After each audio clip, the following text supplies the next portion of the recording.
All right, welcome to our 30-minute session today. I'm Ify, your host and USA immigration lawyer. We're live answering your immigration questions. And if you have any further questions outside of this live, please give me a call. My number is pinned in the comments so we can help you. You get a free case evaluation when you give us a call. All right. Today I'm speaking about USCIS updates since the past couple of weeks up until May 16th. Today is May 16th, 2024. Can y'all believe we are already in the fifth month, guys?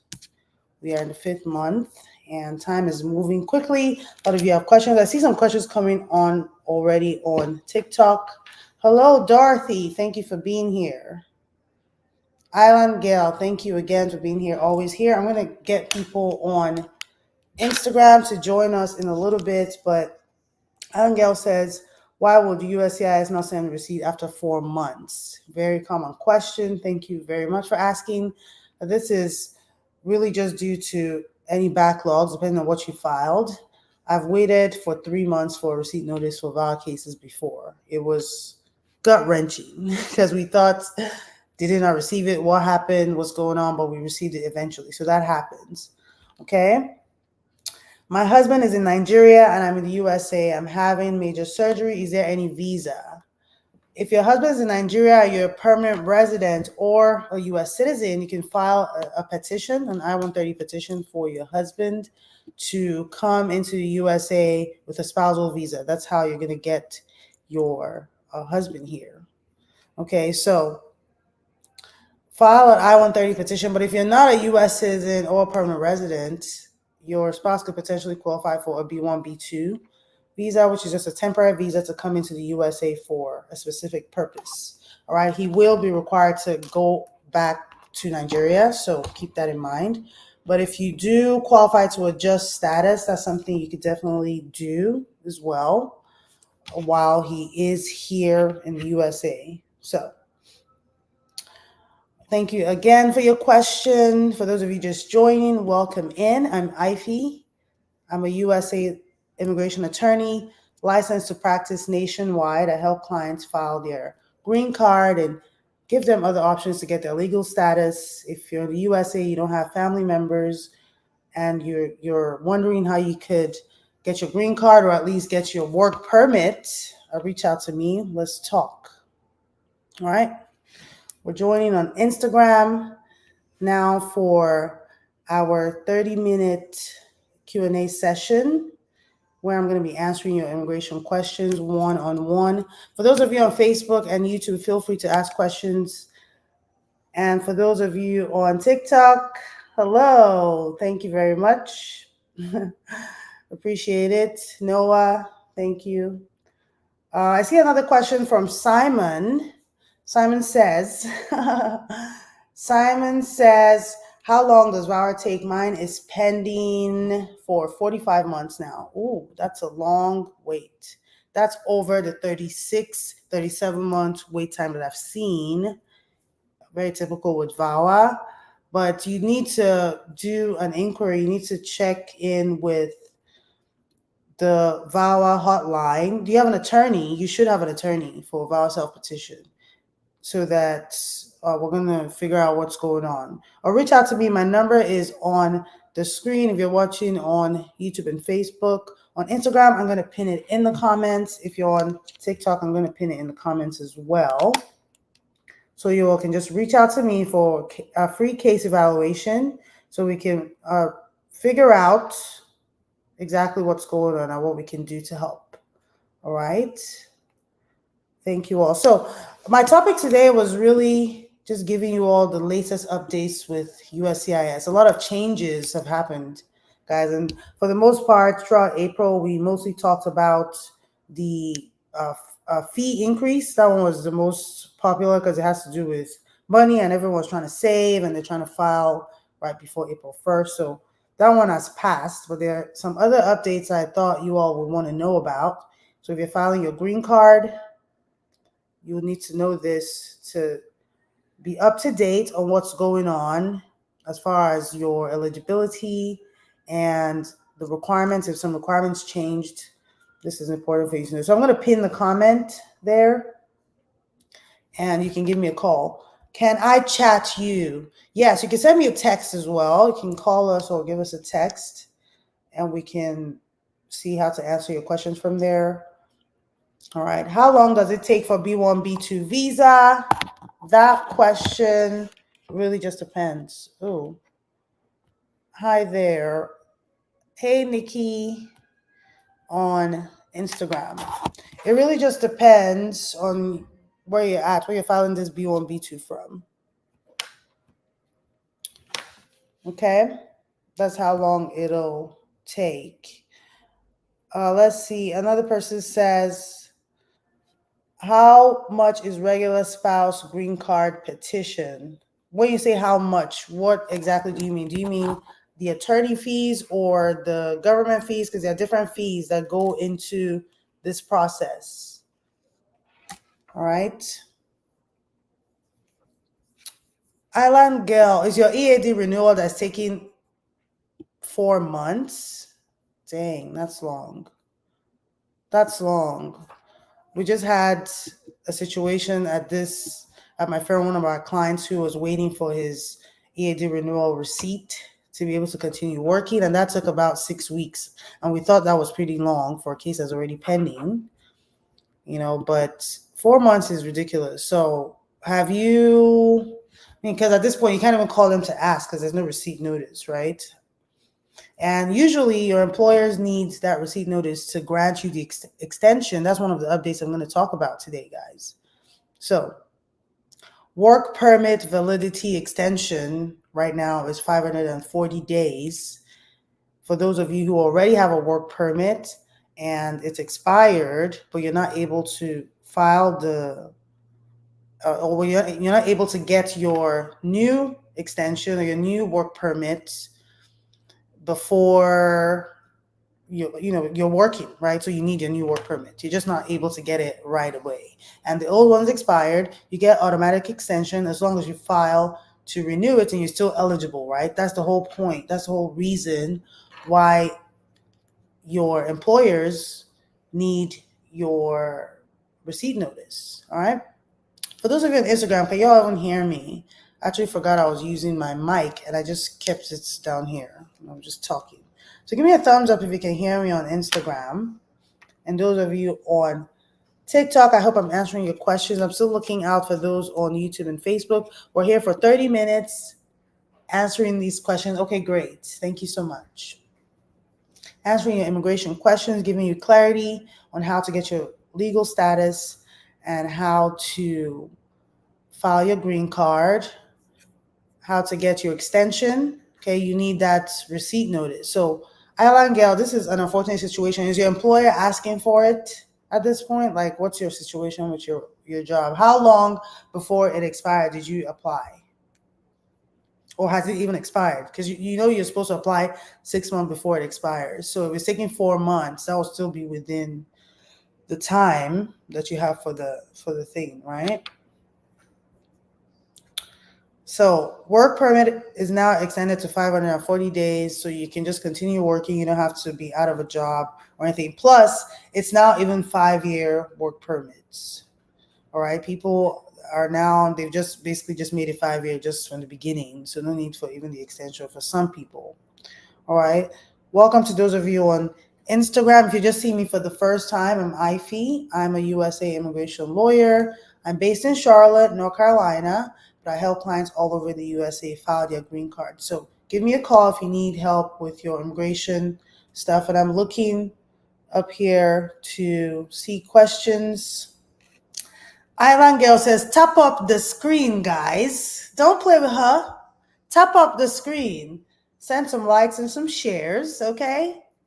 Because I'm here giving you tips, guys. I'm here giving you some tea on what's going on in immigration, answering your frequently asked questions. So the least you can do is just tap up the screen. I'm going to start using that, Island Gail. Thank you very much. So let's see another question here. After your priority date is current, how long do you have to wait for an interview?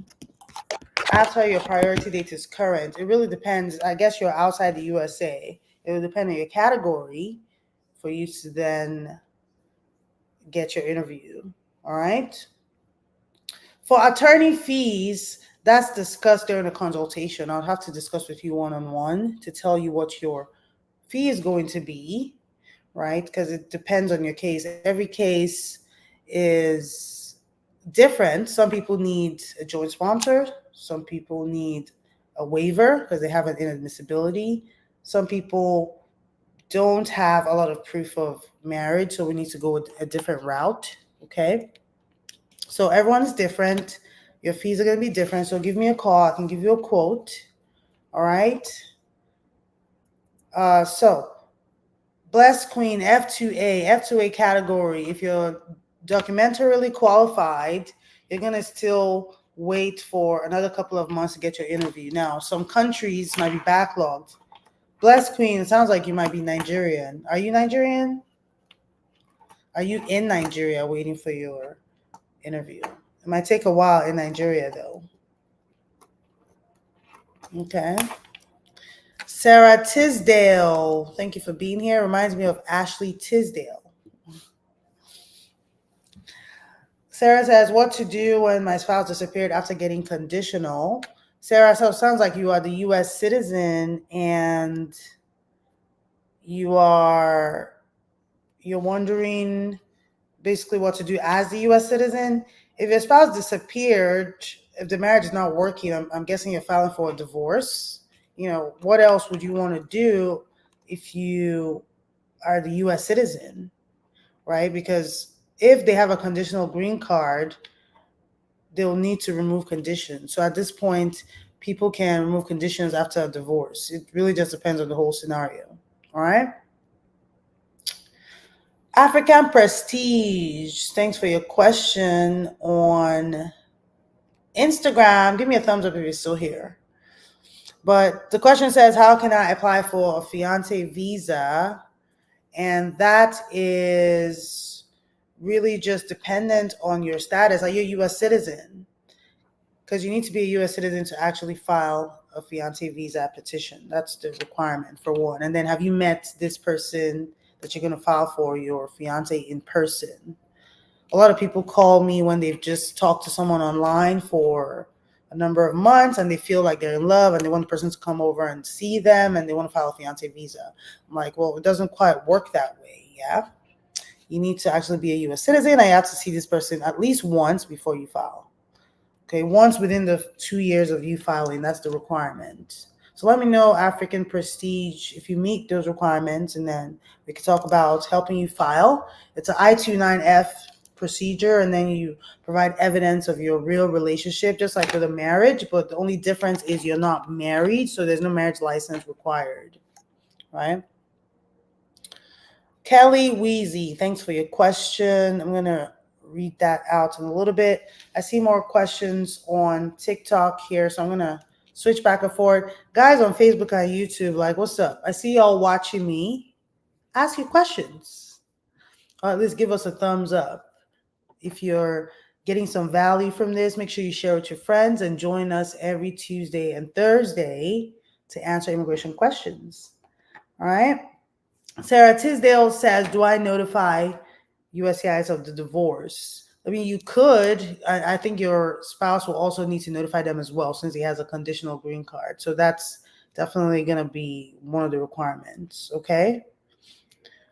All right. So Kelly says, I'm about to apply for AOS. Kelly, give me a thumbs up if you're still here, if you can still hear this answer. Appreciate you for asking. I'm about to apply for AOS, but my USC spouse has been making threats of divorce and not fully willing to sign the papers. I have strong instinct that even if she files, she will even if she later signs it. Okay, more stuff. That's a long question, Kelly. I think we've talked about this before. Definitely need you to give my office a call because you do qualify to do a self-petition. If you're facing abuse by your U.S. citizen spouse who is controlling and manipulative and using the fact that they filed a green card for you to control you, right? You can self-petition. You don't need to experience physical abuse to self-petition, right? So, yes. What would your advice be right now? Go ahead with VAWA or file AOS, lay low until the condition of the. I will never, number one, this is a live that is public, so I'm not giving legal advice here. I'm just giving you tips, but I will never encourage anyone to stay in an abusive marriage and lay low. Like, what the F is that? That means nothing. Leave an abusive relationship. End of story. When it comes to a green card, there's a way to get it. So why are you even considering not leaving? Right? So I don't even know. Yeah. The Theodoxy on Instagram says, my spouse withdrew the application. Can I still apply for visiting visa? Potentially, if you're outside the USA and they withdrew the I-130, potentially, because now you don't have any pending I-130. Generally, if you have a pending I-130, you're not able to apply for a non-immigrant visa. Okay. All right. The latest question I see here on TikTok says, I passed my M400 interview. A decision can't be made because of your pending I-751. How long for it to be approved? All these how long questions, I wish I knew the right answer to tell you, because how long really just depends on a lot of things. All right. Did you do a waiver I-751? What exactly are they going to be looking at? Where are you? Like, where are you located? There's so many what ifs. Okay. Temi Talkback on YouTube, thank you for your question. Hello, please. How many are you being immigration lawyers? What's the question? How long have I been an immigration lawyer? Well, I've been a lawyer for about 7 years. I've practiced this immigration for over 5 of those 7. So I think, I'm not sure if that's what you're asking, but if that's what you're asking, that's the answer. Thank you, though, for participating and being here. I see someone from, wait a minute, Ify from LU. Yes, I think I remember you from your name. Yes, great to see you too. Thank you for being here and seeing me on Facebook. That's what I love about the internet and just having social media. It's such a blessing, guys. This is one of the best times to be alive because we're here connecting to each other all over the world and just making things happen. So wonderful, wonderful time to be alive. Thank you very much. Is a spousal or fiance visa quicker? Well, spousal visa is quicker, in my opinion, because you're getting your green card after you wait all that time, which is a year to a year and a half. But fiance visa is just a non-immigrant visa, not a green card. So, yeah. I got married to a U.S. citizen in February. We haven't filed yet. Do you have to file in a specific time? Janessa, there's no specific time, no wait time. You can file as soon as you get married, so long as you have evidence of a real marriage. Okay? All right, Janessa, thank you very much for asking. And Basit Khan, I hope I answered your question. I know it's not very definite, but really nothing is definite in immigration. You all should know this by now. Just spend your time focusing on your family, taking care of things that matter to you, and stop refreshing your page. It's not going to change anything. All right. All right. Kelly Weezy, I answered your question. Your question is, should you file for VAWA or stay with an abuser? And I'm like, don't stay with an abuser. So definitely file a VAWA self-petition. All right. I hope you got that. Thank you. Okay, what's the duration for EAD via VAWA? It's about the same, to be honest. It's because you're processing it as a CO9. You're still spouse of a U.S. citizen. If it's a C33, C31, I think that's the VAWA one. That one doesn't get approved until the VAWA gets approved. So most EADs that are going under the CO9 spousal category is going to take about the same time. All right. My office Kunle X. My office is in Charlotte, North Carolina, but I help clients virtually all over the USA. Right? So you don't need to see me in person for me to help you. I can help you with this process from wherever you are in the world. Can a retired person sponsor a K1 visa? Root, this is on YouTube. Can a retired person sponsor a K1 visa? I'm going to be concerned about that because you don't have any income to prove that you can support this immigrant. However, you may find a joint sponsor to help you when the time comes to support this application, because there's something called a form I-134 or I-34A, something like that, that you have to fill out as a U.S. citizen, right, sponsor, to show your income. So if you're retired, you're not working, so how are you going to do this, right? Think of a joint sponsor, and then you could potentially file a K1 petition. Great question, Roots. Thank you. How can a work permit after, how can you get a work permit after the petition submission?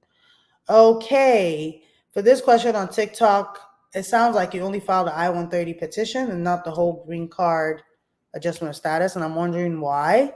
If you are outside the USA, obviously you're not going to get a work permit, but if you're inside the USA, you should be able to file a one-shot process, except you entered without a visa or there's any other reason why you can't do it.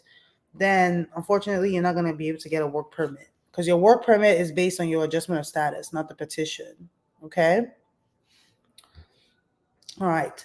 Kelly, Wheezy, how much is involved in filing for a VAWA?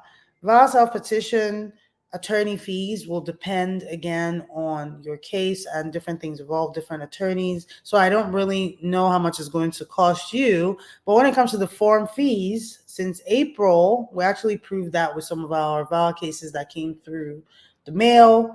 For those form fees, they actually waived all the form fees. So you don't have to pay for the I-485.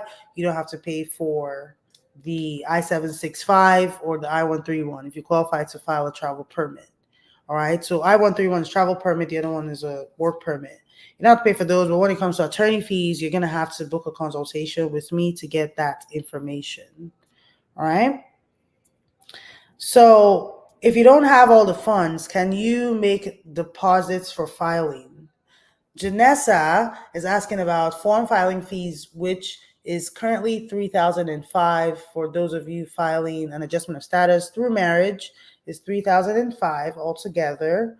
So if you don't have the funds for that form fee, you may apply for a waiver only if your case is humanitarian, which is probably why they made VAWA cases free at this point, because you could file for a waiver. But when it comes to adjustment of status, these things are not mandatory. Essentially, you would have to either gather the funds. They don't do payment plans, essentially, so you can't make a deposit for the government. They just want their money, and that's it. For service fees for attorneys, some attorneys will do payment plans. I know we do payment plans. We help you manage your service fees so that it's accessible and you don't feel overwhelmed, because if we're being real, lawyers cost a couple $1,000s, right? Because it takes a while, all right, to essentially get through this process. So with attorney fees, maybe you can do a deposit and do things like that. But when it comes to government fees, you just can't do it. You have to pay everything. Okay. So, yes, Simon, I'm not sure if you're the other Simon that said, but Simon says, I have an attorney, but they keep saying I should hold on and not send any inquiry yet. Okay, I think you're the other Simon. I think you asked me something earlier. I forgot what it was, but if your attorney is telling you to wait and not make an inquiry, listen to your attorney. All right.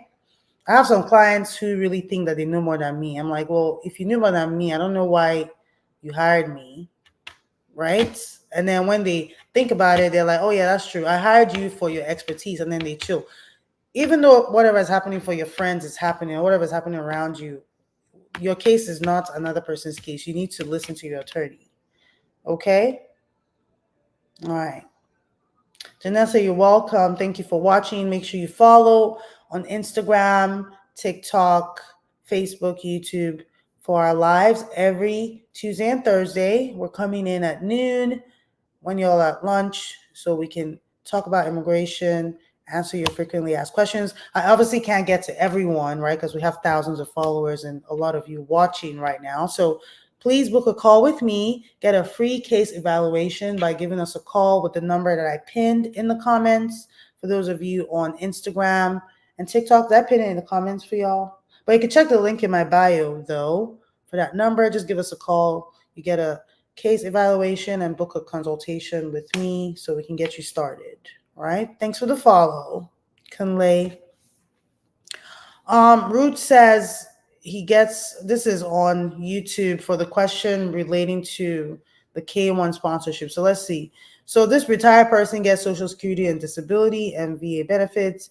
Total is around $4,000 monthly. Does he still need a co-sponsor? Well, the amount of income that is required is dependent on your family size. Okay. So I don't know if it's a family of two. With a family of two making $4,000 a month, what does that come to every year? They're looking at your yearly income per your family size. All right. So, Root, you need to have a consultation for sure if you're going to file a K1 petition with a retired person, because income requirements these days, we've seen a lot of denials with I-485s based on the I-864. Like USCIS has just been notorious for that now. If they look at the income, even if it's off by $2, they're like, yeah, denied, get a joint sponsor. Or sometimes, thankfully, to be an RFE. If it's an RFE, be thankful, because RFEs are really the best thing that happens to you, because they can deny you if you don't meet the income requirements. Because one of the requirements is that the U.S. citizen is able to sponsor you financially. Okay? All right. How much time does it take for USCIS to get back to you after submitting everything? I'm married to a U.S. citizen. If you filed an adjustment of status process, it's going to take a couple of weeks to get your receipt notice. And then after that, you get your biometrics and then your work permits. That could be within the first 3 to 6 months. All right. And then after that, you might get an RFE for medical if you didn't send it, or you just get sent your green card or an interview. It just really depends. All right. So they'll get back to you within a few weeks, but it's not going to be the full decision. It's going to be just bits and pieces for the process. Okay. All right. How long will it take to file VAWA? I have all the documents and everything it takes. Well, if you have everything that it takes, I'm not sure what you mean by how long it would take to follow for them to get back to you or for you to actually submit it. Because I mean, if you have everything it takes, then you're just going to put it together and submit, right? That could take a week, 2 weeks. It really just depends on what you mean by you have everything. How do you know you have everything? Have you talked to an attorney to know that you have everything? Right?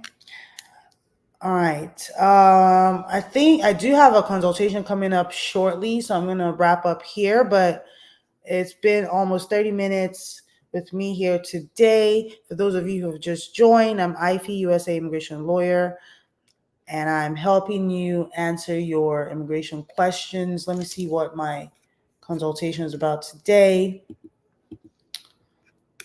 I'm also working on several packages that we need to send out by the end of the week for clients what are the cases? What's this one? Okay, I-751. Yeah, that was a waiver. We have 2 I-751s.